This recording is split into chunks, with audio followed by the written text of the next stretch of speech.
You ask Tiger to solve. This deals with linear equations with one unknown. The final result is v equals 18. Let's solve it step by step. Simplify the expression. Expand the parentheses. Simplify the arithmetic. Group all constants on the right side of the equation. Add 60 to both sides. Simplify the arithmetic.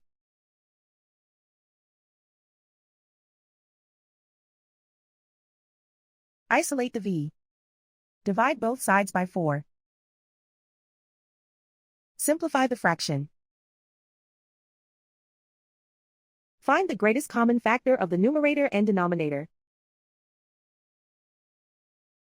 Factor out and cancel the greatest common factor.